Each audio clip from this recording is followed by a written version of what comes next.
Good morning, everybody. Following the first plenary, if some of you would have attended, that focused on the national and local strategies. That's one of the priority targets of the Sendai framework. That's something that needs to be achieved by 2020.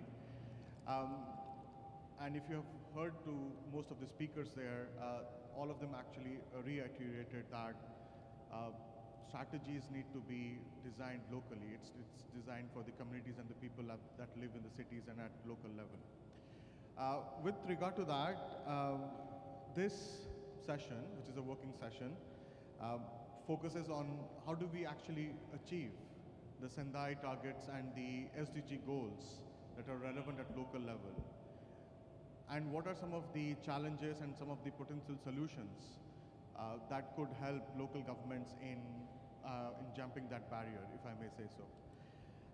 But with further ado, I would like to hand over to the panel and specifically to the two co-chairs that we have here. And for that, I would like to introduce His Excellency Mr. Riyad Mukhar, Minister of Local Affairs and Environment from the Government of Tunisia, and Ms. Relinda Sosa Perez, who is the President of the National Confederation of Women Organized for Life and Integrated Development. Sir, the chair is all yours. Merci beaucoup, bonjour tout le monde, soyez les bienvenus.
presidente de esta mesa,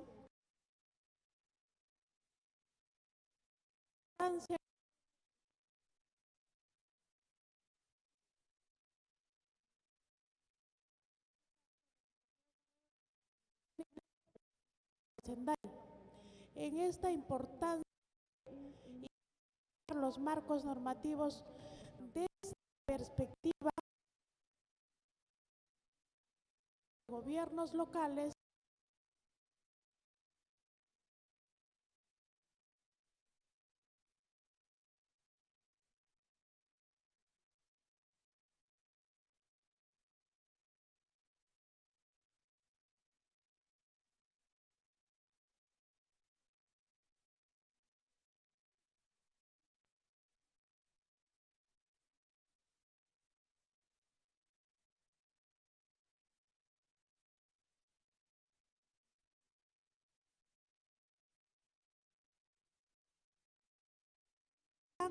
ya garantizando la implementación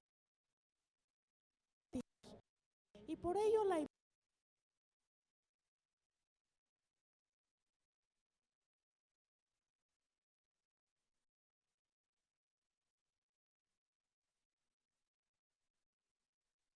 a estas necesidades no hay financiamiento y el financiamiento es importante para aumentar estas estrategias y por lo tanto para responder a los diferentes efectos que generan el cambio climático, otros eventos como los que hemos tenido en Perú, las lluvias, las inundaciones, donde las mujeres han estado en la primera respuesta y por supuesto estamos también promoviendo que esté en el proceso de toma de decisiones para la reconstrucción.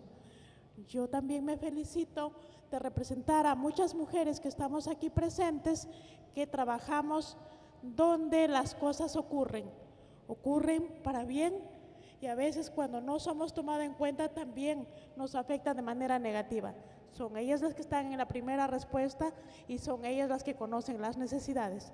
Entonces hablamos de un principio que es no dejar a nadie atrás y por ello queremos ser parte también de estas planificaciones.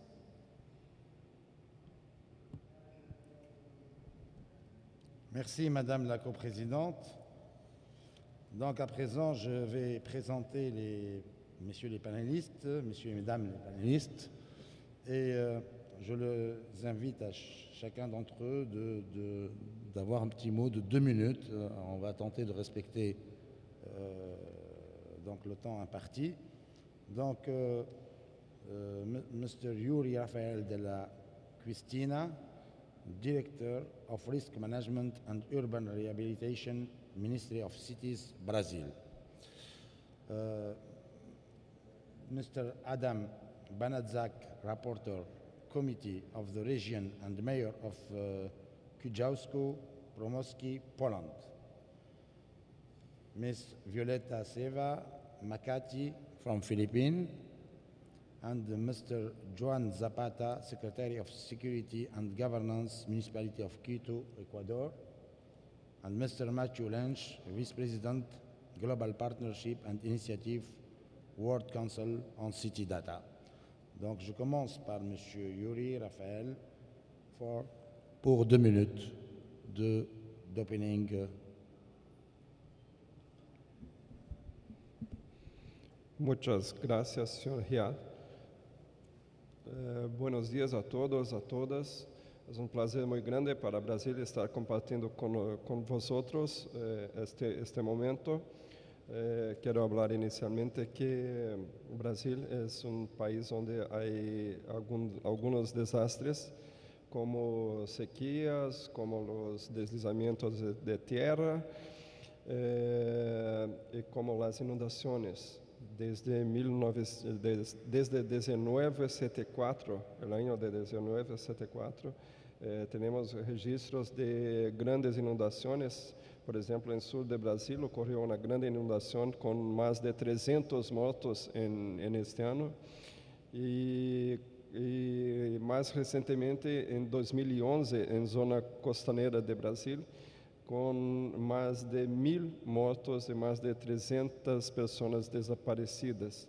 em grande acontecimento de deslizamento de terras. Então, tivemos que nos preparar para enfrentar esses novos e mais frequentes desastres naturais. E vou poder apresentar para vocês mais tarde como se está estruturando essa nova política de proteção e defesa civil. Temos uma iniciativa muito grande em relação às mulheres para os casos de los desastres e especialmente em sua prevenção, como um programa de habitações especiais, onde a preferência de la titularidade de las habitações populares são para as mulheres e não para nós outros homens, que definitivamente não somos buenos gestores de lá. Gracias. Mr. Adam Banadzak, opening remarks, 2 minutes, please. Of course. I will try to speak not longer than 2 minutes. I came from Poland. I am a president of Kujawsko-Pomorskie Assembly. It's a region in central part of Poland, but I represent here the European Committee of the Regions. It is the European Union's political assembly of local and regional authorities. It is composed of elected local and regional politicians from all 28 European countries. Committee of the Regions is advisory body of the European Union. It plays a role in the legislative advising the decision-making institutions of the European Union, the European Commission. It is an official representative of European Union local and regional authorities. It was my pleasure that I was appointed as a rapporteur by my fellow politicians, and I was responsible for drafting the document outlining European Union local government views on the Sendai framework targets and civil protection mechanism, which was established in the European Union in 2013. Moral and economic obligation to act as frequency and intensity of disasters are increasing.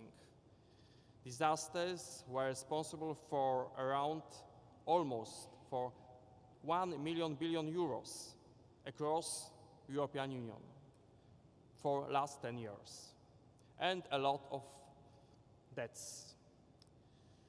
It's just opening remarks, so I would like also to stress most important issues, which I hope I will have an opportunity to talk more about it. So the local government action is needed. We are the first line of response in crisis situation and have at our disposal detailed knowledge of the local area and community. Disasters know no border. Importance of developing interregional cooperation in order to prevent disaster risk, particularly under civil protection policy, is really needed. And maybe most important part of my opening speeches, I hope I can talk a bit more on these issues afterwards, is financing the construction operations and financing preparing risk plans. And what's also important is to involve the private sector to solving the problems also on local level. Thank you very much for these 2 minutes, I hope. Merci, Monsieur Banadzak. Donc, je donne la parole à Ms. Violeta Seva, aux Philippines. Thank you very much for the opportunity to provide inputs into the key messages for local level implementation of the SFDRR. I come from the city of Makati in the Philippines, and I also represent a nonprofit organization called EMI, or Earthquakes and Megacities Initiative, that advocates for risk reduction in megacities. I'd like to mention here that there are 3 important elements that serve as foundation for local level SFDRR implementation. One is the creation of an enabling environment that promotes DRR and resilience. And there are 7 policy recommendations that come to mind. One is adopting the concept of mainstreaming as a core concept. Number 2, transparent risk governance. participatory processes, understanding risk, addressing the core vulnerabilities, building human capacity to competently manage disaster risk, and devising financing mechanisms to support such initiatives. The second important element is understanding risk as the basis for DRM. The third one is actually defining specific strategies and actions to facilitate implementation. And there are several things that have to be taken into account. And one is setting up the institutional infrastructure for DRM, which means that we have to have disaster risk reduction management offices or focal points within our organization. Number two would be to move risk information to risk knowledge by providing timely and transparent information. Number three would be to increase the knowledge of risk within our key institutions and conducting educational campaigns for the general public. The fourth one is putting in place mechanisms to reduce risk, such as early warning systems, strict implementation of building codes, risk-sensitive land use and development planning, incentives, environmental protection, and pre-disaster recovery and reconstruction plans. Number five would be the development of our local urban resilience master plan. Six is the financing of such DRR plans and initiatives. And finally, set up the benchmarks and indicators to monitor progress. This is a long list of elements and recommendations that I mentioned and appears to be daunting, but with the support of everyone from international, regional, national, local, and the communities, I am certain that the important steps to make our society resilient would have been taken. Thank you very much. Merci, Madame. Monsieur Juan Zapata, Secretary of Security and Governance, Municipality of Quito, des remarques 2 minutes pour des remarques d'introduction. Buenos días a todos, muchísimas gracias. Primeramente quisiera agradecer a Robert Glaser por la invitación y poder compartir con todos ustedes. Quiero indicarles que Ecuador tiene un marco legal en donde obviamente la autoridad nacional es quien genera la política. Sin embargo, somos los gobiernos locales los que ejercemos la competencia en territorio, por lo tanto, esa es la importancia, obviamente, de entender la gestión de riesgos desde el punto de vista local. En mi calidad de Secretario General de Seguridad del Distrito Metropolitano de Quito, nosotros partimos de este marco legal, pero sobre todo también alineados efectivamente a lo que determina Sendai. Establecimos lo primero, que era comprender el riesgo, y eso es lo que nosotros hicimos. Definitivamente, si no comprendemos el riesgo, no sabemos a lo que nos tenemos que enfrentar y no sabemos cómo tenemos que solucionar o mitigar este problema. Es así que establecimos el Atlas de Riesgos de la ciudad y determinamos las 8 amenazas en ese instante, hace 3 años, a los que estaba sujeto Quito, que era actividad volcánica, inundaciones, movimientos en masa, torbellinos de vientos, obviamente incendios forestales, sismos, accidentes de tránsito, y ahí incorporamos con el último terremoto la mesa número 8, que es el tema de norma constructiva. Establecimos estas 8 mesas que se refieren a las 8 amenazas en ese instante, pero que en estos 3 años se convirtieron en terribles realidades, porque hemos tenido que asumir todas aquellas. Y se establecieron obviamente protocolos de prevención y respuesta frente a aquellas amenazas que, como yo les dije, ahora son obviamente realidades. En ese marco tuvimos que establecer obviamente todo lo que establece la normativa Sendai, lo que establece obviamente los objetivos de desarrollo sustentable de la ONU, pero sobre todo lo que la naturaleza nos estaba entregando día a día. En este momento, por ejemplo, estamos afrontando uno de los inviernos más complicados de la región, que no se tuvieron en los últimos 30 años. Hemos llegado a 955 emergencias en referencia al año anterior, que tuvimos 200. Por lo tanto, esto es fundamental, entender esta primera prioridad, poder, obviamente, como el médico, entender cuál es la enfermedad de su paciente para poder, obviamente, curarla, prevenir, mitigar y sobre todo responder. Hoy solamente tenemos 2 minutos, podemos hacer un marco general. Sin embargo, Quito creo que ha dado pasos fundamentales en primero, alinear Sendai, alinear objetivos, pero sobre todo establecer mesas y protocolos para la oportuna prevención, respuesta y sobre todo establecer planes y programas de mitigación. Muchísimas gracias. Merci. Donc, je donne enfin la parole à M. Mathieu Linge, vice-président Global Partnership and Initiative World Council on City Data. 2 minutes, s'il vous plaît. Great, thank you. So in my introductory remarks, I'd just like to give a quick introduction to the work of the World Council on City Data. And it's particularly then focused on our contribution that we make to help cities measure and assess progress to resilience, and also how cities can demonstrate their contribution to key global goals like Sendai and the SDGs. So the World Council on City Data is building a network of cities around the world committed to improving quality of life, city services, sustainability and resilience through the power of standardized data. The focus of our work is the ISO 37120 standard, the first ever international standard for city indicators, which includes 100 indicators of social, environmental, and economic performance, organized in 17 themes, covering things like health, education, emergency services, transport, environment, water, and sanitation. And what we do is we work with cities to help them apply the standard, report their data in accordance with the standard.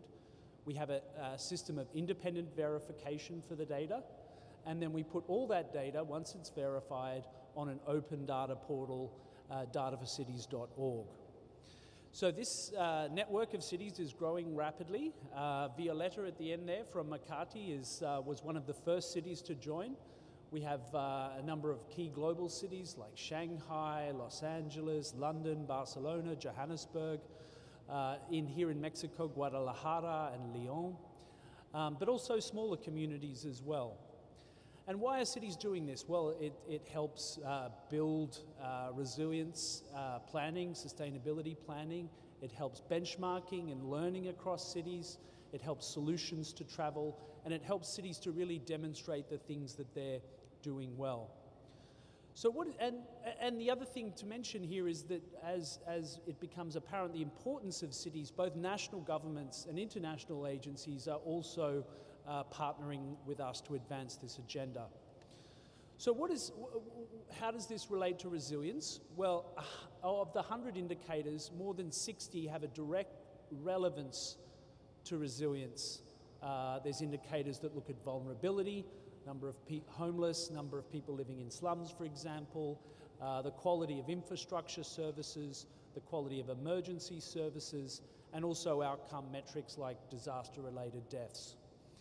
And the ISO indicators are being fed into key global resilience frameworks, like the City Resilience Index of the 100 Resilient Cities Initiative, and also, importantly, into the Disaster Resilience Scorecard for Cities, which has just been launched by UNISDR.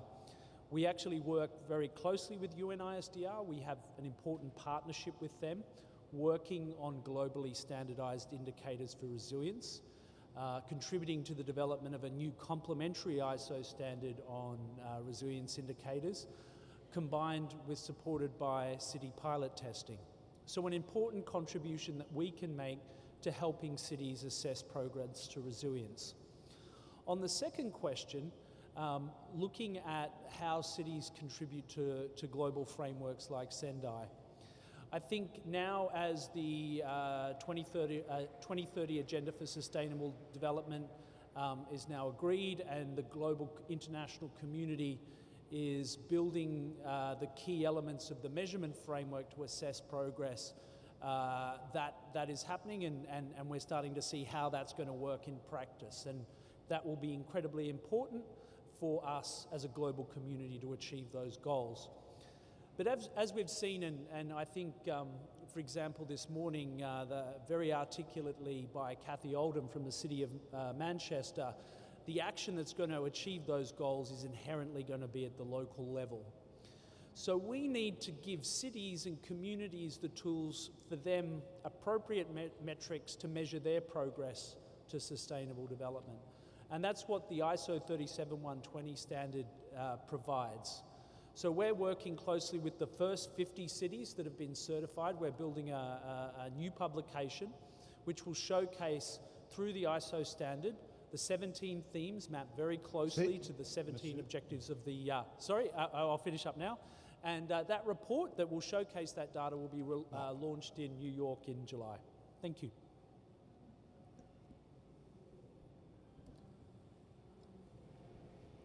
Très bien, monsieur. Vous aurez le temps de développer plus, parce que la question que vous aurez posée a trait évidemment à ce sujet-là. Donc, merci beaucoup, messieurs les panélistes. Je passe donc la parole à la coprésidente pour poser des questions et animer ce débat en posant des questions aux panélistes. Et par la suite, on passera au parterre, bien sûr.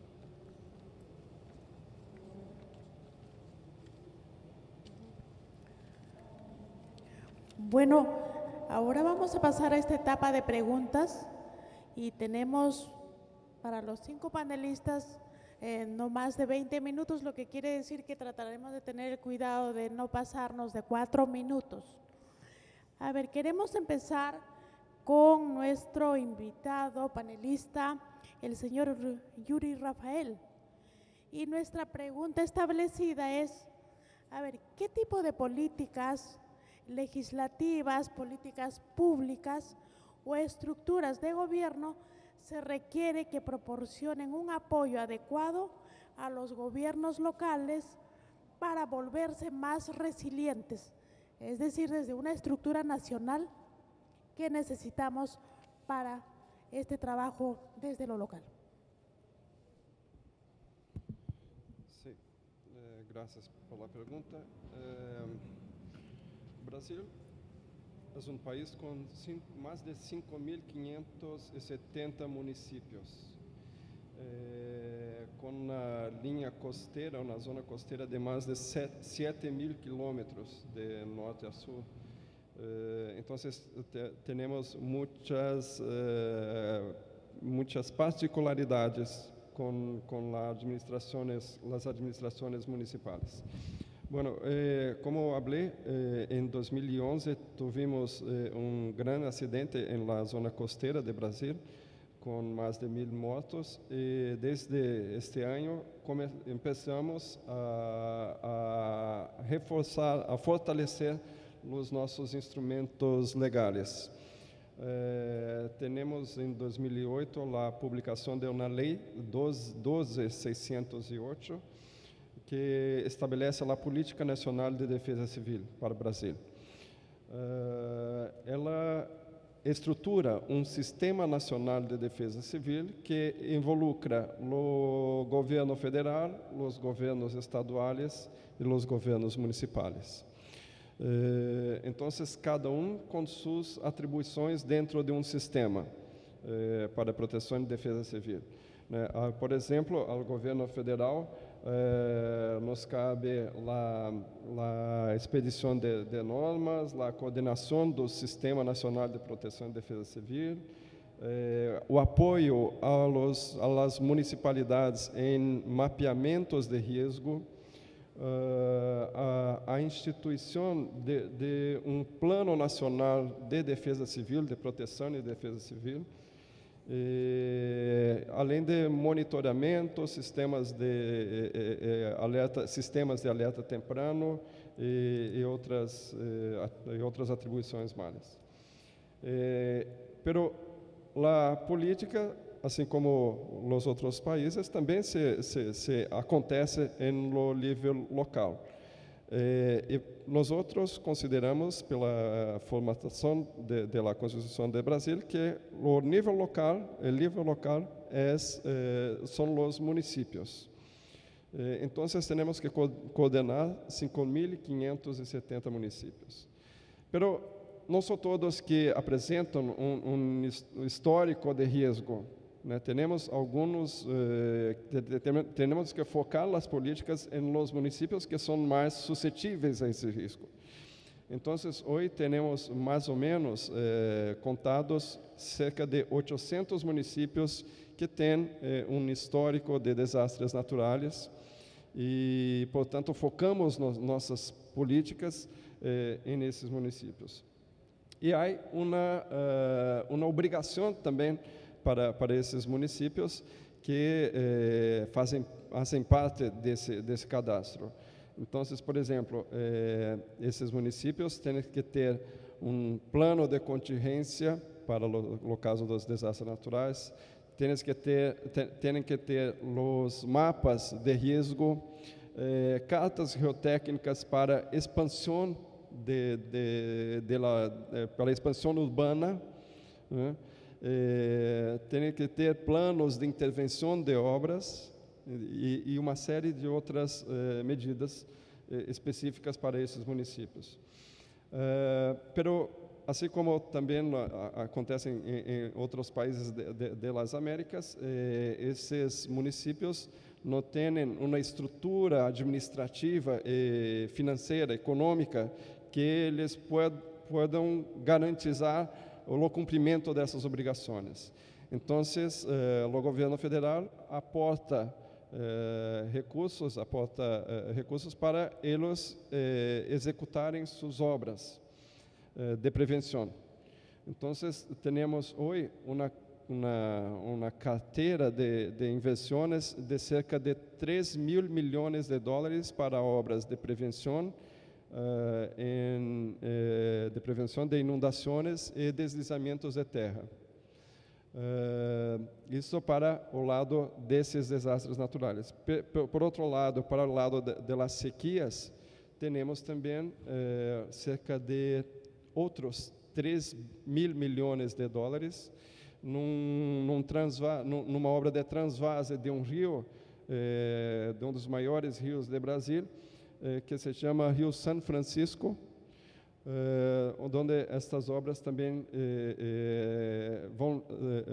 são de prevenção para os efeitos da sequia e vão contemplar cerca de 12 milhões de pessoas com o abastecimento de água. Além disso, há em nível federal uma preocupação para além da questão financeira de estruturação das defesas civis, das instituições de defesa civil em nível local, né? Então, também através de programas previstos em nosso plano plurianual, que vai por este que está vigente hoje, é de 2016 a 2019, para apoio aos municípios com estas formas de instituição de defesas civis locais. Muchas gracias, señor Yuri. Ahora vamos a darle el turno al señor Adam Banasak. Y en este caso la pregunta es, para que nos pueda responder, ¿cómo cree que el Comité Regional de la Unión de Gobiernos Locales de Europa puede garantizar que alcancen el objetivo E del marco de Sendai, también el objetivo 11B de los Objetivos de Desarrollo Sostenible? Tenemos la participación del señor Adam.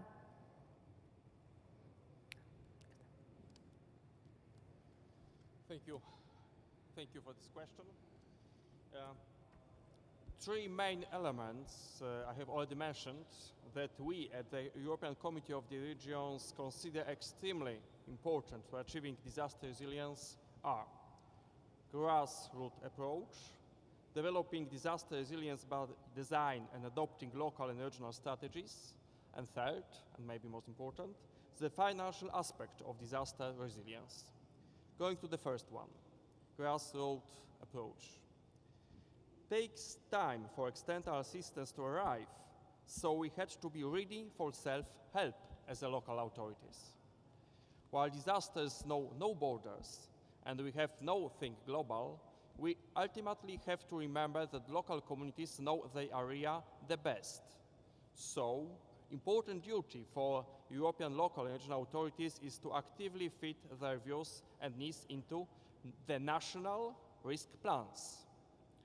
Thanks to our work, Committee of the Regions work, based on my opinion, we were involved in obligatory prepared national risk plans made according to European Union law established 2013.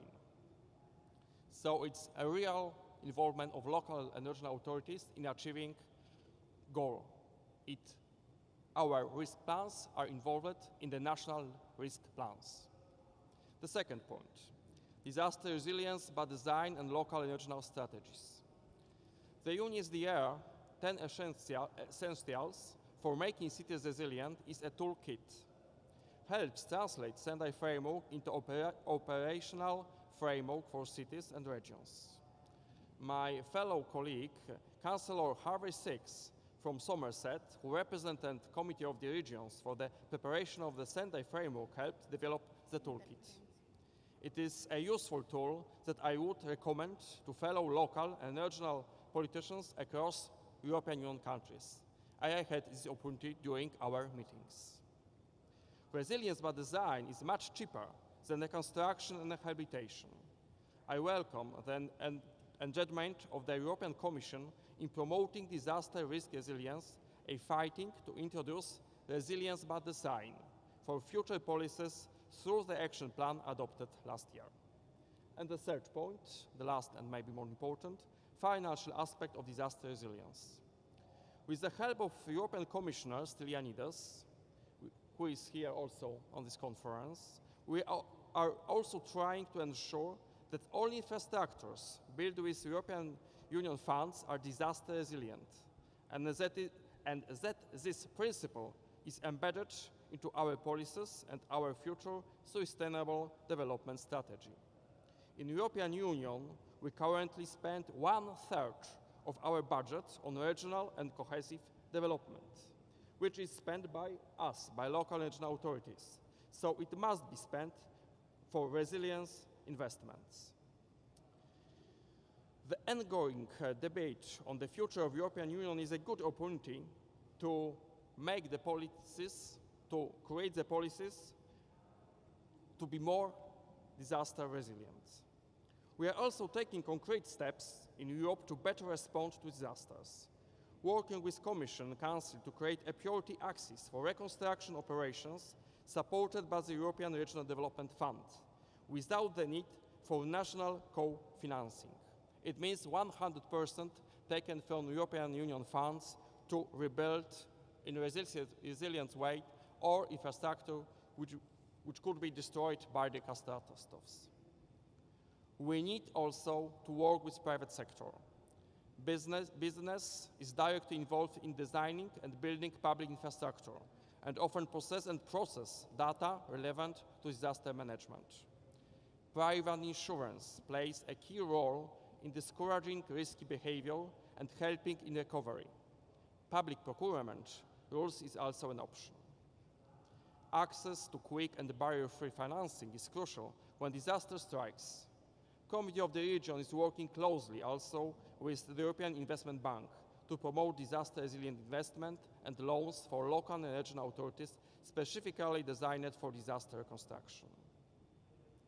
We will work very hard to achieve Sendai targets. I could say our targets, local and regional targets from Committee of the Regions. Thank you. Muchas gracias. Ha utilizado el tiempo exacto. Vamos a dar ahora paso a nuestra invitada especial también, la señora Violeta Ceba, a que nos comparta también sobre la siguiente pregunta. ¿Con qué eficacia Makati en Manila actualiza, usa, difunde periódicamente la información sobre el riesgo de desastres? ¿Y cuáles son algunos de los retos pertinentes en la realización de evaluación de riesgos y en el uso de la información de estos riesgos. A ver, queremos que nos comparta este trabajo.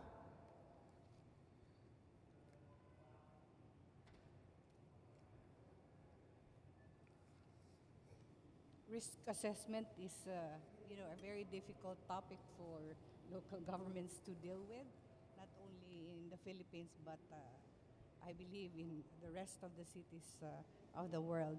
But in the case of the Philippines, our Disaster Risk Reduction and Management Act has recognized the importance of risk assessments to serve as a basis for our disaster risk reduction and resilience policies, programs, plans, and projects. So in our Disaster Risk Management Act, there's a prescription for the development of disaster risk reduction and information management system that will help in identifying our national risk and local risk to aid, for instance, in the development of early warning and alert systems. But of course, it goes beyond these two particular areas of concern, but also it aids in the formulation and the identification of strategies by local governments when they prepare their long-term comprehensive development plans and the development of their land use plans, which are supposed to be risk-sensitive. The other area that is prescribed in our law is the use of participatory risk assessments so that our communities are involved. And through this participatory risk assessment, it raises the level of awareness and understanding of our people on how they themselves can help in risk reduction. In terms of funding, again, our Disaster Risk Management Act has provided for 5% of the total income of a local government to be utilized for prevention, mitigation, preparedness, response, and this particular fund could be used to finance the conduct of risk assessments. We all know that a lot of our local governments do not really have the capacity, and therefore, most often, risk assessments are outsourced. So, in the case of Makati City, we were fortunate enough that metropolitan-wide risk assessments were done, and these were initiated by national government. The first one deals with the Metro Manila Earthquake Impact Risk Reduction Study, or what we call the MIRES, that was supported by the Japanese government from 2002 up to 2004.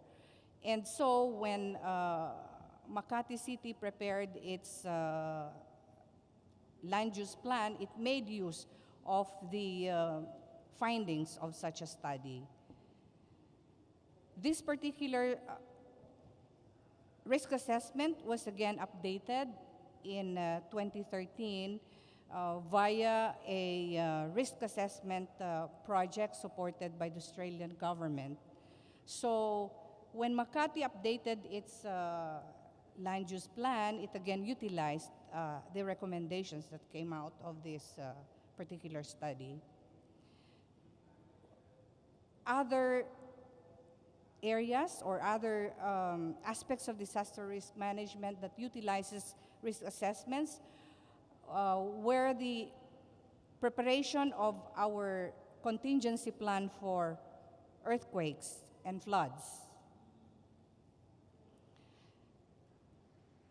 In addition to that, we say that we're supposed to mainstream risk reduction into the normal operations of local governments, and therefore the results of these studies pertaining to the different sectoral areas in our development planning process also take into account the results of such studies. How often do we have to update our risk assessments? Well, of course, as frequent as possible, depending on the availability of data or information. But let me just answer the last item, and which is a question on the challenges in the risk assessment process. One is the completion of the exposure database. The challenge in collecting and gathering and validating exposure data sets. Data sets are available, but it usually doesn't come from just one source, so you have to go around and seek that information, and we do not normally have standard metadata format. Number two is the availability of high-resolution data applicable for local level analysis. This kind of data is, again, not readily available. Risk communication. The process does not end once the assessment is completed. It has to be understood or communicated to ordinary people and to the people running our local governments. Models do not usually capture the local context of a place, and this creates a problem in communicating the results to various stakeholders. It may discourage ownership of the merits of the study, which makes it useless, but to compensate for this, stakeholder consultations and validations are usually encouraged, and this boosts the participation and involvement of the direct beneficiaries of the study. So this participatory process ensures clear and sustained plans, programs, and policies for the communities. Muchas gracias. Bueno, ahora vamos a darle el espacio al señor Juan Zapata, y la pregunta que le corresponde es: ¿cómo asigna Quito los recursos necesarios, incluyendo el financiamiento apropiado para el desarrollo y la implementación de estrategias o políticas de reducción del riesgo de desastres y los planes? Pero también tenemos una pregunta adjunta: ¿cuáles son algunos de los retos en financiar inversiones para la reducción de riesgos y desastres? Bueno, muchísimas gracias. ¿Estamos bien? Aló. Bueno, muchísimas gracias. Yo les decía que una vez que el marco legal en Quito en el país, es absolutamente claro, con la autoridad nacional que nos emite la política y la autoridad local, que es la que tiene que generar la competencia y obviamente su responsabilidad en territorio, comprendido el riesgo, obviamente nosotros enmarcados en lo que nos dice Sendai, que nos toca generar el fortalecimiento de la gestión del riesgo, invertir en la reducción del riesgo y sobre todo mejorar las respuestas. También les indicaba a ustedes que Quito, al estar sobre una falla geológica de 60 kilómetros, es una ciudad absolutamente vulnerable en el tema de sismos. Al tener volcanes alrededor, que un vulcanólogo nos decían, ellos no están ahí de adorno, están para erupcionar, por lo tanto tenemos todo este tipo de amenazas. Establecimos estas 8 mesas con estos 8 protocolos de acción, pero sobre todo el financiamiento es fundamental. Es por eso que nosotros, bajo este marco, contemplando obviamente 5 aspectos fundamentales que son el territorio, el ambiente, la movilidad, la sociedad y la economía, que son las bases fundamentales de la resiliencia, se establece no solamente los planes, sino también se tienen que establecer los presupuestos. Es así que desde el 2002 Quito maneja, quizás es el único municipio en el país que maneja el tema de una tasa de seguridad. Una tasa de seguridad que nace primero con un objetivo de la violencia y de la inseguridad ciudadana, pero que dadas estas competencias hacia la municipalidad tuvo que reorientarse y generarse las reformas necesarias para que esta tasa de seguridad sea fundamental. ¿En qué? En las obras de mitigación y sobre todo en las obras de respuesta. Es por eso que ahí nace un fondo de riesgos y un fondo de emergencia. El fondo de riesgos que nos permite generar las obras de mitigación necesarias, como son muros de contención, muros de gaviones, puentes, reforzamiento de taludes, inclusive nos ha tocado actuar sobre riberas de ríos, embaulamientos, disipadores de energía en tema de ríos por el tema de las inundaciones, y también un fondo de emergencia. Este fondo de emergencia ha sido fundamental. Esto ya es para la ayuda inmediata a las personas que son víctimas de estas emergencias, que son albergados. Este fondo de emergencia nos permite dar la ayuda humanitaria, que son el tema de la alimentación, vestimenta en muchísimos de los casos, un fondo de medicinas, de reposición de bienes enseres, inclusive un fondo de mortuoria cuando lastimosamente estos eventos nos generan fallecidos en la ciudad. Y también estos fondos obviamente no son los que quisiéramos tener, ¿no? También yo les decía que trabajamos a través de un sistema metropolitano de gestión de riesgos, donde la columna vertebral obviamente es el Cuerpo de Bomberos, Policía Metropolitana, la Agencia de Tránsito, las entidades públicas metropolitanas como son las que tienen que ver con el agua potable, la infraestructura, también el Centro de Operaciones de Emergencia y la Dirección de Riesgos. Y muchos de estos entes tienen sus presupuestos propios, esto nos ayuda muchísimo. Por ejemplo, el Cuerpo de Bomberos, cuyo presupuesto aproximado 44 millones, viene de una ley de incendios que le da también una tasa que se paga en el servicio de la luz. Esta es la manera y el presupuesto que nosotros actuamos y manejamos. Sin embargo, creo que, como yo les decía, no es suficiente. Por eso que uno de los objetivos también de desarrollo sustentable, que es las alianzas estratégicas, nosotros las estamos aplicando. Y en pocos días vamos a ser ya beneficiarios de una consultoría que la ONU, y gracias a Hábitat 3 que se realizó en Ecuador y a la relación que tuvimos también en Canadá y hoy que se fortaleció acá, nos estarán dando ya una consultoría que nos determina el índice de vulnerabilidad del Distrito Metropolitano de Quito, con lo cual nos va a reforzar, porque siempre pensamos que la técnica es la parte fundamental para generar nuestras medidas de prevención y nuestros planes. También hemos realizado alianzas estratégicas con Jim y con Miyamoto por el tema de la microzonificación sísmica, que es un tema que nos ha complicado muchísimo.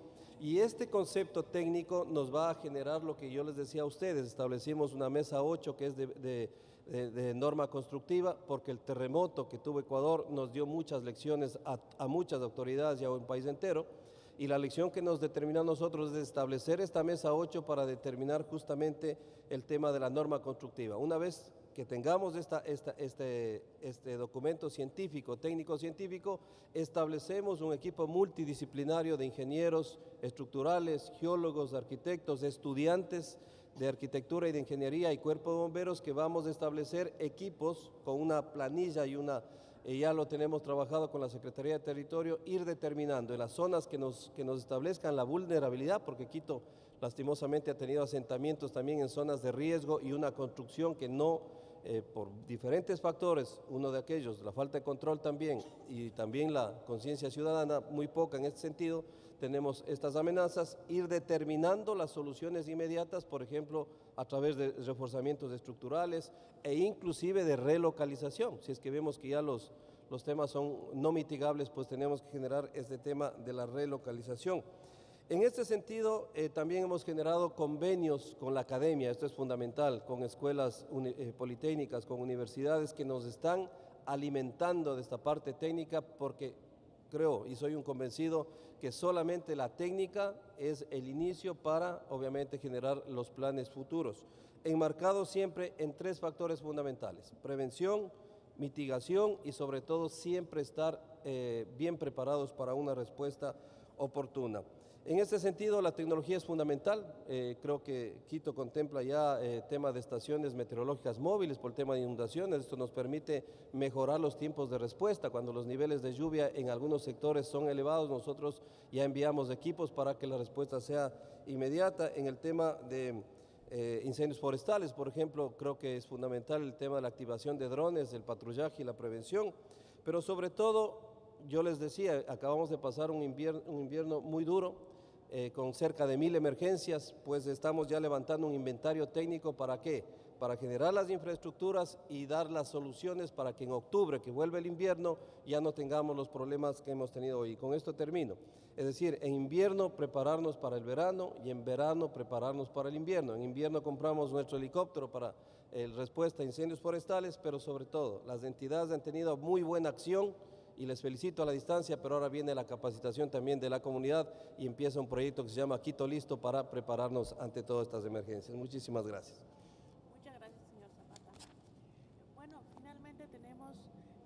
intervención del señor Lynch, cuya pregunta es la siguiente. ¿Cómo pueden los instrumentos mundiales como los estándares del ISO, el Scorecard de resiliencia ante desastres y otros instrumentos, cómo esto puede asegurar la coherencia y apoyar a los gobiernos locales en el desarrollo o actualización de las estrategias de reducción de riesgos? Y entre ellos también cómo lograr el objetivo del marco de Sendai y los objetivos de desarrollo sostenible, teniendo en cuenta el objetivo 11, la meta B. Thank you. So as I said in my opening remarks, it's absolutely fundamental for making progress on resilience and disaster risk reduction that action is taken at the local level. That means cities and communities understanding the risks they face, understanding that the assets they have, working with their key stakeholders to build a robust strategy and plan. So what then is the role then for global frameworks like the City Disaster Risk Framework of UNISDR, like the ISO standards that the WCCD implement? Well, there's a couple of key things I think that we've learned that I'd like to share that sort of can really help and inform that progress and action at the city level. The first thing is that these frameworks can help cities that are at the start of their journey get started.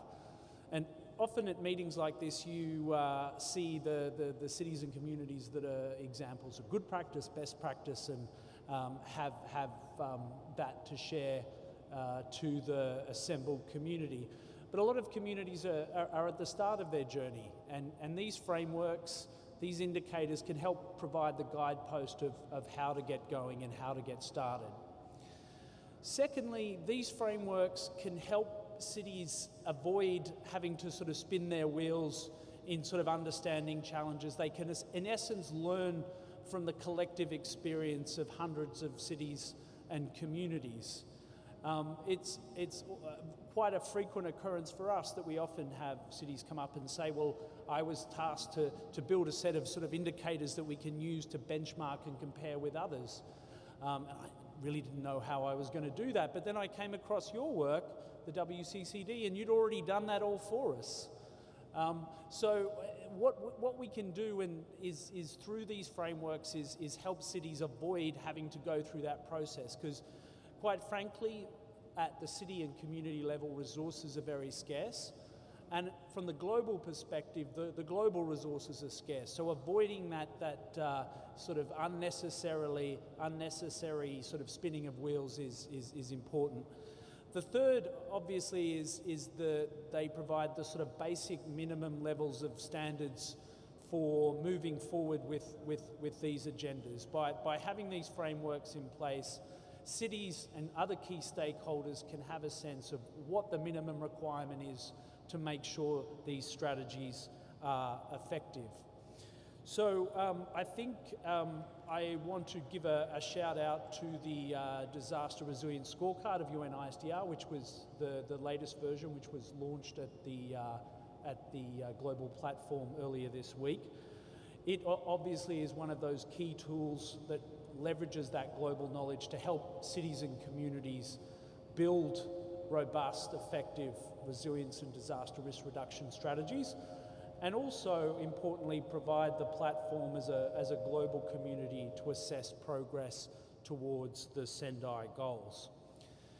I think one of the things that the challenges, though, with these types of frameworks is they often are very specific to a community or a city, and it's difficult to have comparability and to have that opportunity to benchmark and share on a data-based, apples-to-apples comparative platform. And that's where the ISO standards play an important role of providing those metrics that cities can use to benchmark, to understand how they're doing, to compare themselves with their peers, and in this context, peers that face the same risks and challenges as you do as a community, and to look for opportunities to gather best practice and to transfer the innovative, cost-effective solutions. So we're putting out a call. We want cities to get involved, to join this community, to build this network of cities reporting comparable data, to maximise that opportunity for shared learning, but also to the wider international community, to national governments, international institutions, because this standardised data also provides a key opportunity to address some of the challenges that you face in terms of how do I allocate scarce resources to where they're most needed. And by having comparable data, it helps you to understand those where the most vulnerable are, and to build a solid platform, a quantitative, robust basis for allocating those resources. Thank you. Ok, muchas gracias. Bueno, estamos un poco con el tiempo muy apretado. Vamos a pasar la palabra al presidente para que pueda dar continuidad al programa.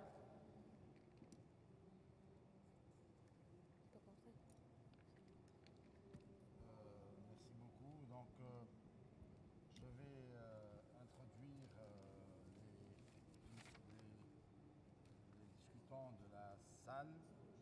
Donc, Monsieur Bernardus Wisni Wijada, Election Deputy for Prevention and Readiness, National Disaster Management Authority, Government of Indonesia.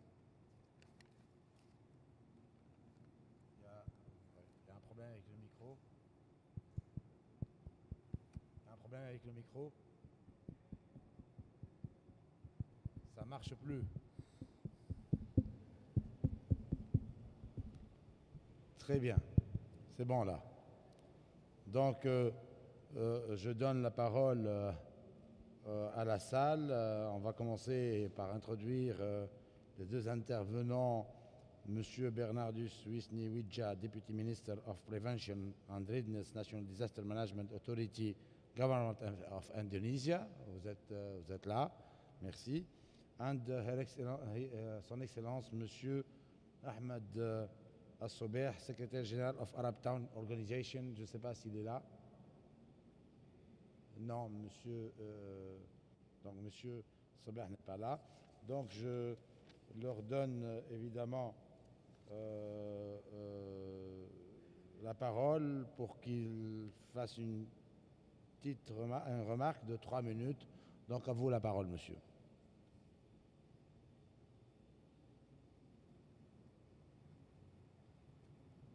Après, on donnera la parole à la salle. Thank you, Judge. Thank you, panelists, for your excellent and comprehensive intervention. It is interesting session, topic. So panelists come from various background and perspective.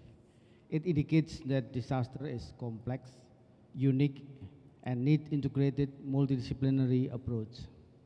I believe we all understand that as FDRR sits alongside other global policy frameworks, the 2030 Agenda for Sustainable Development, SDGs, and the Paris Agreement on Climate Change, COP21. These policy frameworks can support reinforce each other, but at the same time, they may also create confusion if not addressed within one integrated strategy. Allow me to share some strategies employed by our government. Hope it may able to inspire us in the next discussion session. To ensure policy coherence in the implementation of this development framework, the government of Indonesia prepares a blueprint for disaster risk management 2017-2030. It will be used as a grand design that will guide the country in implementing the Sendai framework in alignment with the SDGs and the Paris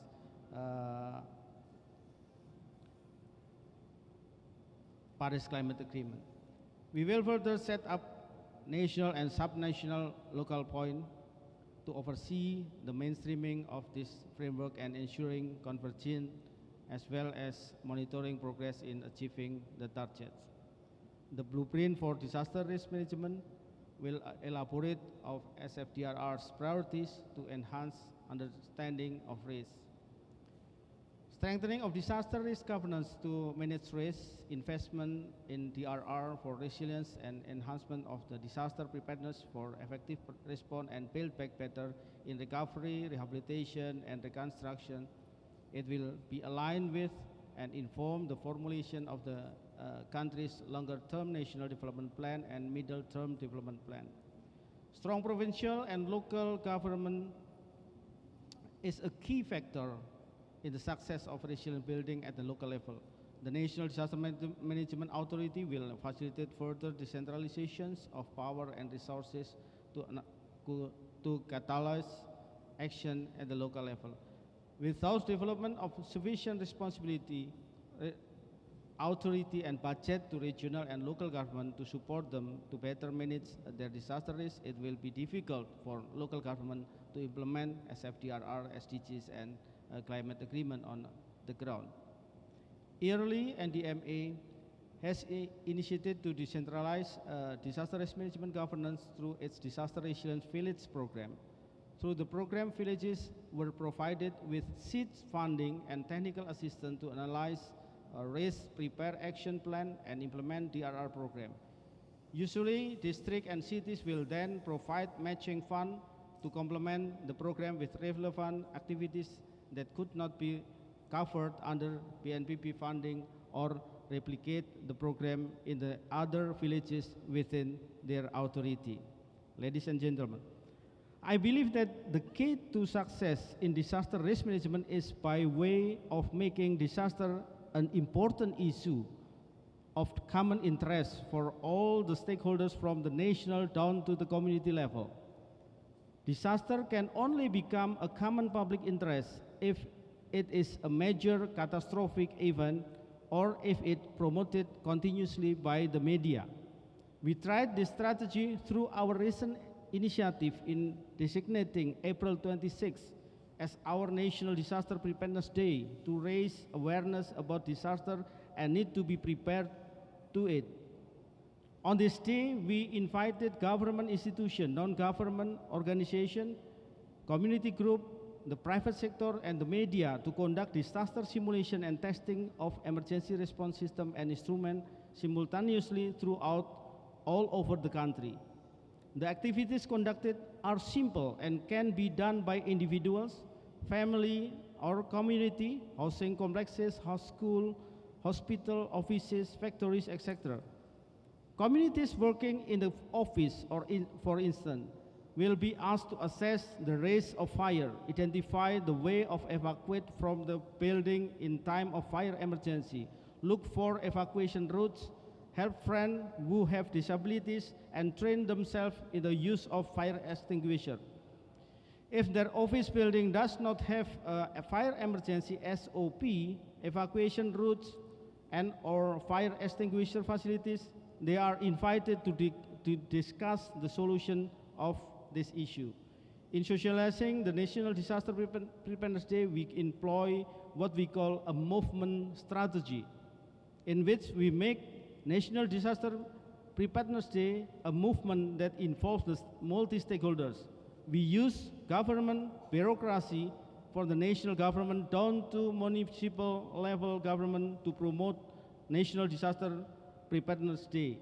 We invited UN agency, the Red Cross, NGOs, faith-based organizations, private sector organizations, and community group to mobilize their members and partners in disaster exercise and simulation activities. We also collaborated with the media and disseminate information related to the day. The strategy proved to be successful as we could mobilize more than 10.5 million people in simultaneously simulation and exercise throughout all over the country. Tsunami early warning system testing, building evacuation, fire drill, and earthquake drill were among the activities done by all people. from high-ranking officials to ordinary people like students, hospital employees, etc. For all this colossal movement, the NDMA only spent a small budget because we have been able to make this event a public movement. NDMA will continue to employ the same movement strategy to mobilize people at the community level in disaster risk management. We are convinced that this strategy could help us achieve SFDRR target of reducing disaster mortality and loss of assets due to disaster and lead us to a more sustainable life. Thank you.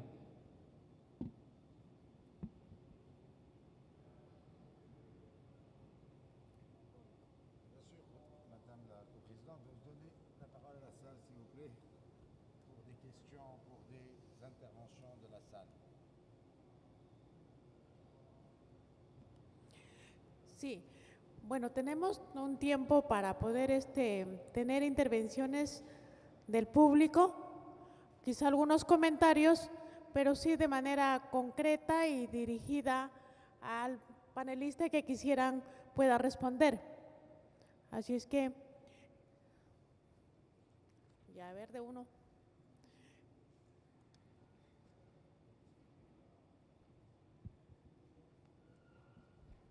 Magandang araw. My name is Maylene Rivera from the Philippines. I'd like to solicit the panelists' comments or recommendations on interlocal government or collaboration on the RRM.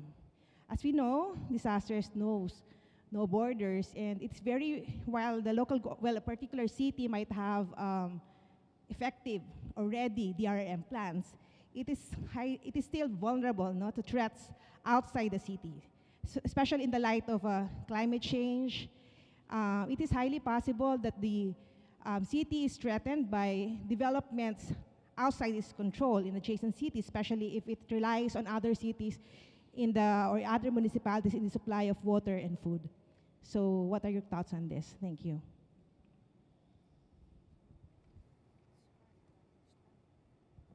My name is Peter Lowy. I am Liaison for Architecture and Planning for the United Nations Major Group for Children and Youth.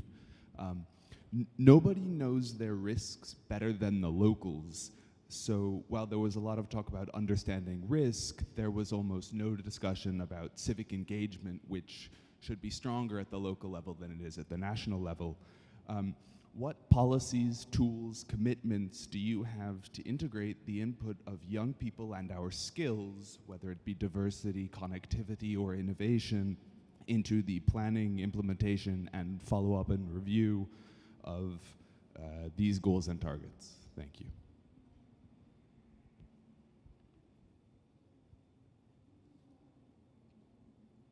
Hola, buenos días. Soy Darani Sousa, soy de México. Para todos los panelistas tengo dos preguntas. Pertenezco también a parte del sistema municipal, en este caso es gobierno local. La primera pregunta es, ¿de dónde hay que partir para que los gobiernos locales cuenten con fondos propios y específicos para la gestión de riesgos, pero que no solamente sea, pero en el caso de mi país, los gobiernos locales son por 3 años, entonces para que haya una continuidad de asignación de fondos después de esos 3 años, que sea ya no como una iniciativa de un solo gobierno, sino que sea ya como una obligación, que sea de manera permanente la asignación de los recursos específicos para este tema. ¿Cómo es que pudiésemos hacer que nos pudieran orientar? Y la segunda es, si alguno de ustedes en sus países ya cuentan con el programa de recuperación, si lo tienen público y si alguna vez se ha implementado ya este programa de recuperación, pues para conocer también los lineamientos y empezar a trabajar en la elaboración del propio en los gobiernos locales.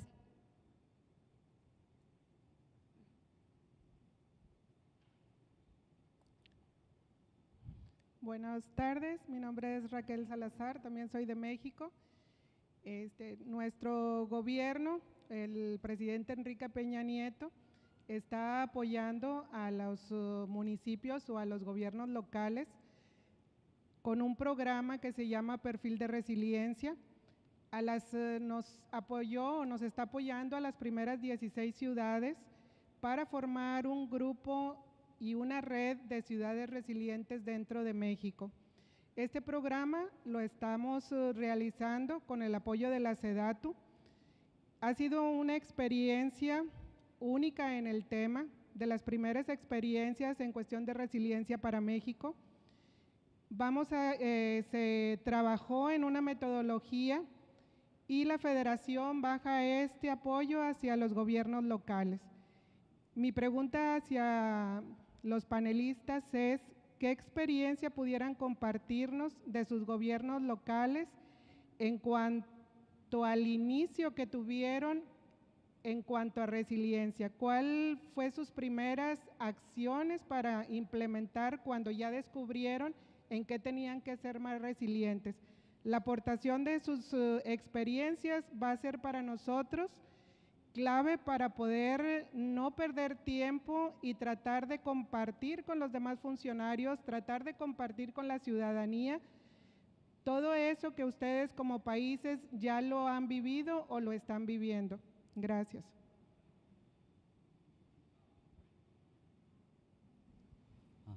Thank you for giving me the opportunity. I'm Shashanka from BRAC.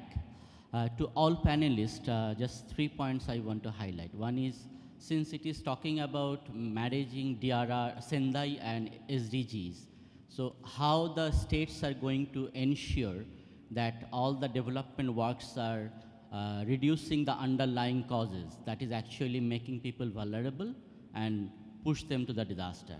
And secondly, critically, can you see the sectoral kind of integration of DRR, like how education sector, health, and infrastructure, all those things are integrating DRR at the local level? Because unless we are doing that, it will not reduce vulnerabilities and risk at the local level. And thirdly, private sector is coming up strongly. So how we can integrate them in building the local leadership and also in the marriage of Sendai and SDGs. Thank you.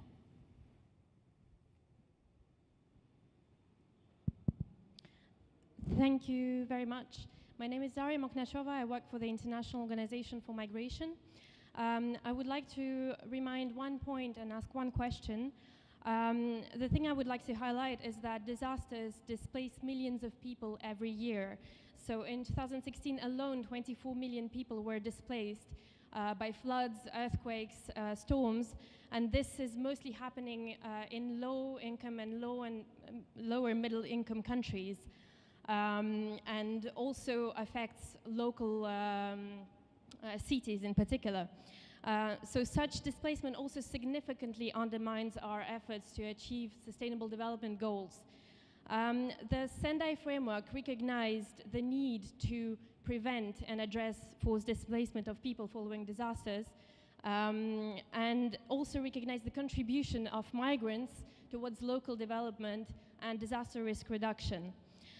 So in order to achieve both the Sendai framework and the SDGs, we really need to make sure that DR strategies prevent and address forced displacement, but also recognize the contribution of migrants. So my question, because national DR strategies for now do not recognize this or do not integrate provisions on displacement and migration, what is the scope for local strategies to address these issues? Thank you very much.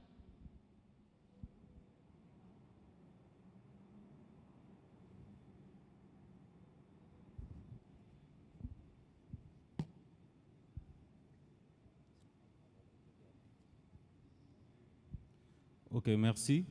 Je m'appelle Ibrahim Fofana, je viens du Mali, en Afrique de l'Ouest. Ma question s'adresse à M. Yuri du Brésil, où il a parlé d'un grand projet, promotion sinon de réduction de la sécheresse, particulièrement à travers l'amélioration de l'accès à l'eau. Moi, je voudrais davantage savoir comment est-ce que la connexion de ce projet est faite au niveau des municipalités qui seront certainement bénéficiaires des avantages de l'accès à l'eau. Merci.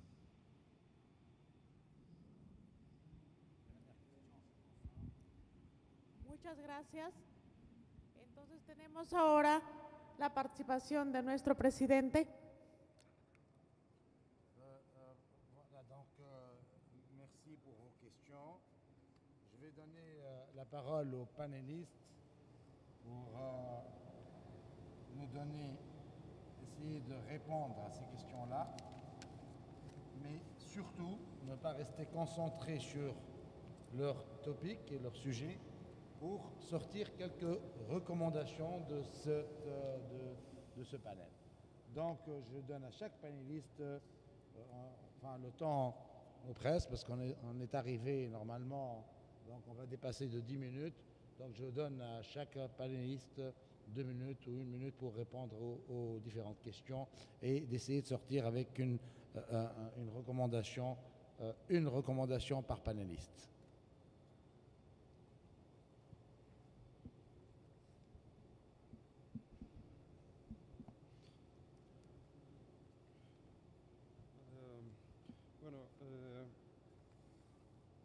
Vou dar uma resposta tentando abarcar todas as perguntas que foram feitas.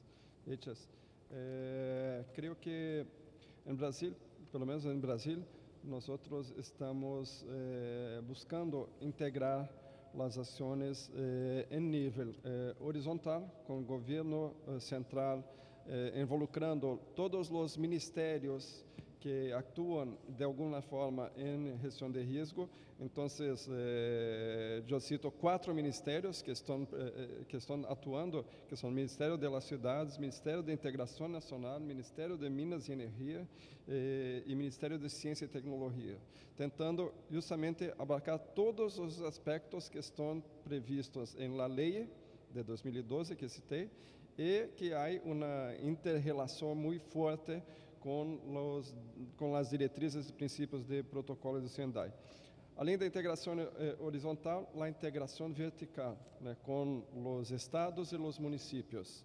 Então, temos que, através de um plano nacional de proteção e defesa civil, levar estas diretrizes, esses objetivos previstos na Política Nacional de Prevenção e Direito e Defesa Civil para os estados e os municípios. Temos que tratar dos pressupostos, como foi colocado aqui. Então, programas federais que destinem pressupostos para estas ações específicas.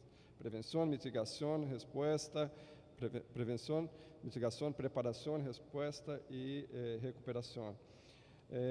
Também pensar em uma forma de não se replicar os modelos de desenvolvimento urbano que se han percebido em la construção de cidades informales. Então, cidades que se ubicam em las margens de los rios, em las pendentes de montanhas. Então, pensar em uma nova forma de planear o desenvolvimento urbano para evitar a replicabilidade dessas formas de expansão urbana. E assim, também tratar de los sistemas de informações, de los sistemas de alerta temprano, de las pesquisas e capacitações que têm que estar presentes em las políticas. E temos que invertirmos em obra de prevenção mais do que em las ações de resposta. Para isso, tivemos em Brasil recentes experiências com agências de cooperação internacional, especialmente com JICA de Japão, com GIZ de Alemanha. Enfim, são experiências importantes para o Brasil. Sobre uma pergunta específica sobre transvase de água de Rio São Francisco, o projeto teve estudo de impacto para esses municípios. Então, como eram municípios que não tinham sistemas de abastecimento de água, Então, as construtoras, junto com os órgãos responsáveis, colocaram como uma pré-condição, né, o apoio a esses municípios para instalarem sistemas de abastecimento de água e como também tratamento de alcantarillado. Então, há uma estratégia muito específica para esses municípios que até então sofriam muito com a sequia e passaram então a ter sistema de abastecimento de água. Okay, então, em linhas generais, era isso que teria para falar. Graças. Just the question regarding disaster happen in more than one country at the same time. I already mentioned about this civil protection mechanism, which was established in 2013. Also, follow this mechanism, it was established a special disaster reaction center in Brussels. And in such situations, it's a center which collects all data, all capacities from all countries, European Union countries, and is the center also who should coordinate all help needed by each of the country. So it's just the answer for this possibility situation when disaster happen in more than one country. According to the question about the young people and their involvement in the civil society, in civil activity during disasters, in my country, young people on the rural areas usually are the members of the voluntary fire brigades. And from the beginning, from the very young years, I just try to be prepared for some disaster situation, and sometimes happen. When they are a little bit older, then could be more educated on the rescue, on such situations, and then they could be also members of the voluntary fire brigades of just the normal ones, and the activity could be also very needed during a situation which occur in rural areas where it's not easy to come very early after disaster for the provincial or for national brigades, fire brigades. And the third question regarding to the private companies, insurance companies, and it's just the obvious answer for that. And of course, we have to create a law which involves insurance companies a little bit more in the all data collecting processes, in all data which are necessary for our activity. And also building companies could be involved if the law is well prepared and building in a resilient way at once, and our public money we can spend only in the proper way in cooperation with building companies which will build in the resilience way. But it depends on, of course, on us, on our law, which we could prepare better or worse. Thank you.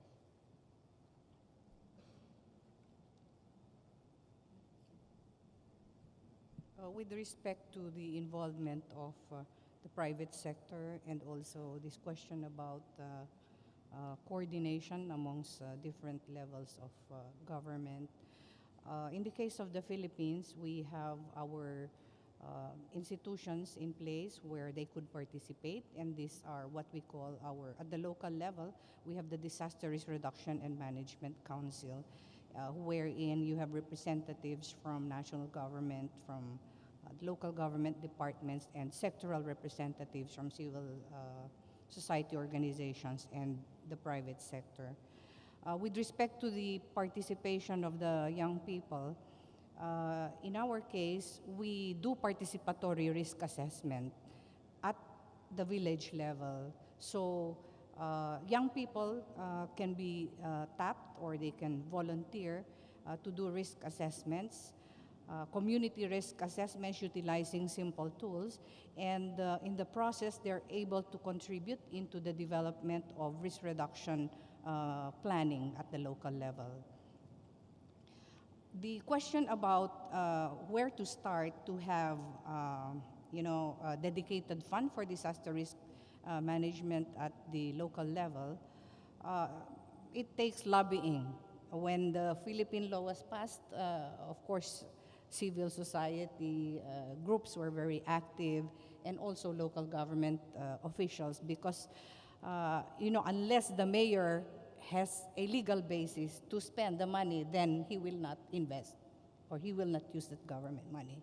So the lesson here is, we should really be actively lobbying with our legislators, because they are the holders of the purse of government money. Migration issues, as mentioned by the lady who brought this issue up, it's really an area which is, has not been given priority or least understood by local governments. So as I see it, there's a need to, again, perhaps educate or increase the level of understanding of migration issues by our decision makers and our planners at the local government level. And finally, with respect to the question on how the SDGs, the SFDRRs are integrated into sectorial planning, such as health education at the local level, we have our usual or normal planning processes annually, or preparing our long-term plans. So if you have your risk assessments, if you have identified your gaps, then this should be taken into account when we develop our comprehensive long-term development plans and our capital investment folio and annual investment programs.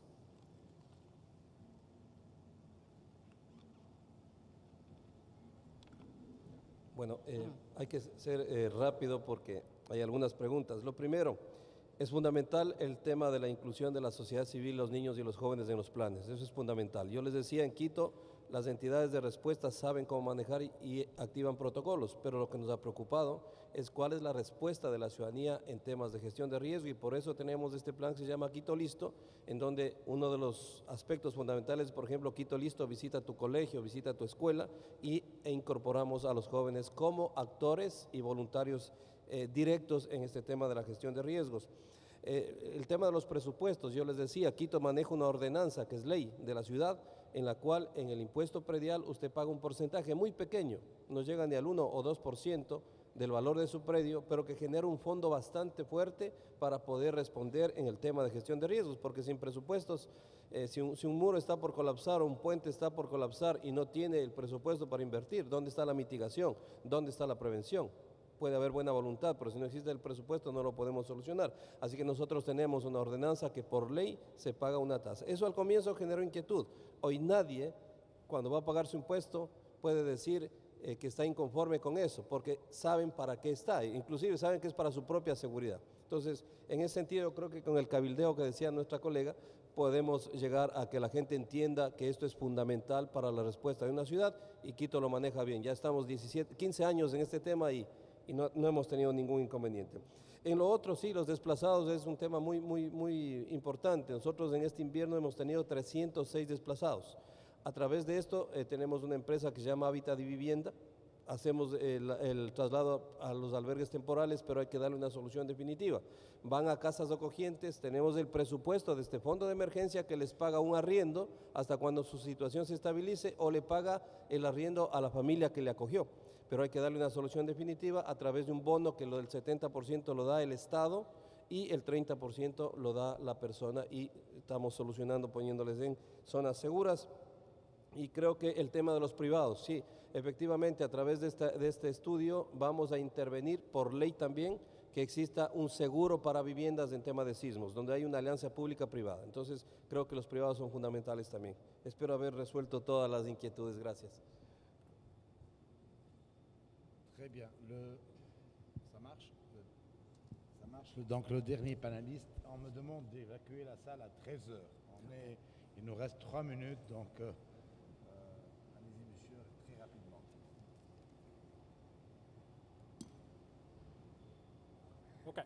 No problem. I'll be very brief. Some excellent questions, and I think some opportunities to talk a little bit more about some of the applications of standardized indicators. I think the first one on transboundary issues, again, one of the opportunities of having standardized indicators is it creates that platform for dialogue across boundaries, whether it's in a metropolitan area, at the provincial level, or even at the international level. Very important point on civic engagement, and I would agree that it probably wasn't covered enough for the nature of the topic that we were talking about today.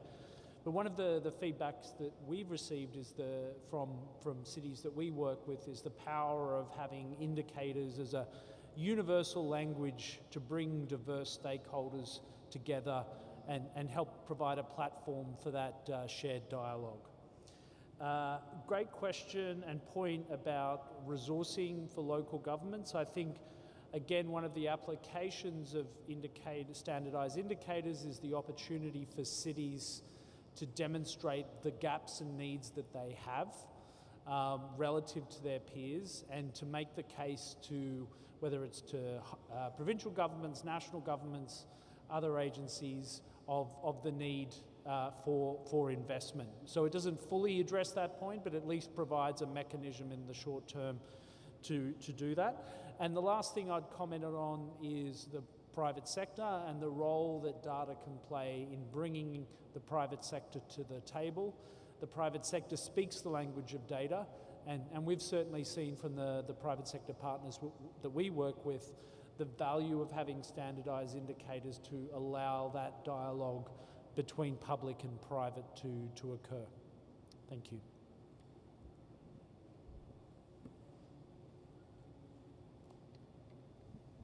Merci beaucoup. Donc, on vient à la fin de cette session. Je vais donner la parole à la coprésidente pour faire une petite conclusion de 2-3 minutes. On a dépassé largement le temps imparti. On devrait finir à 12h45, il est 13h. Et on me demande d'évacuer la salle. Donc, plusieurs choses intéressantes ont été dites. Pour sortir quelques recommandations, on fera par la suite un rapport de cette session. Mais plusieurs informations, plusieurs recommandations ont été émises.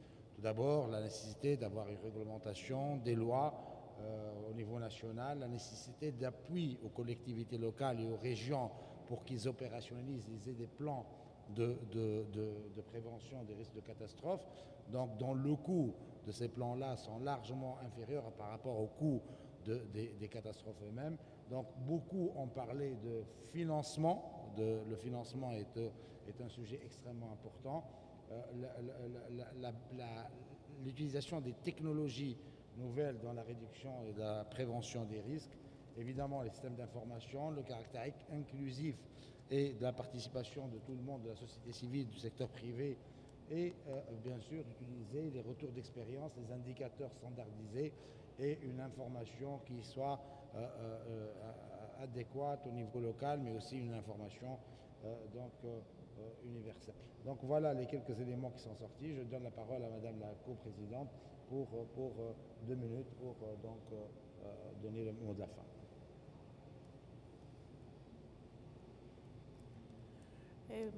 Bueno, ha sido un placer compartir con los panelistas.